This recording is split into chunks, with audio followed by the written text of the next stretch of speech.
উদ্দেশ্যে ডান পাশ দিয়ে আক্রমণ দুর্দান্ত খেলে থাকেন একমাত্র সুদর্শন সুন্দরী প্লেয়ার এই শিশির।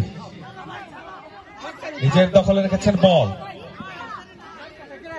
রোহান রাখতে পারলেন না, আব্দুর রহমান বাধা হয়ে দাঁড়ালেন, বাড়িয়েছেন মানিকের উদ্দেশ্যে, ওইখানে শুভ্র, এবার মজদুমুল্লাহ দলীয় অধিনায়ক বাড়িয়েছেন মানিকের উদ্দেশ্য।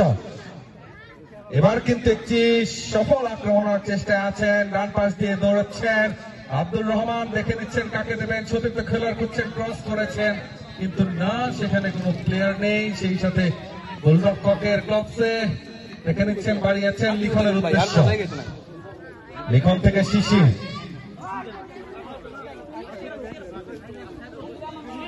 শিশির দেখে নিচ্ছেন কাকে দেবেন, ইউসুফ, ইউসুফ থেকে মানিক, এবার কিন্তু দলীয় অধিনায়ক মজদুমুল্লাহ ক্রিস্টিয়ানো রোনাল্ডোর মতো কিন্তু একটি পাস দিয়েছিলেন কিন্তু ভুল পাস। এবার লিখন, পিয়াস ডান পাশ দিয়ে আক্রমণ খুঁজছেন সতীর্থ খেলোয়াড়, সেখানে কিন্তু একজন সতীর্থ খেলোয়াড় ছিল সামির, ঝাঁপিয়ে পড়েছিলেন।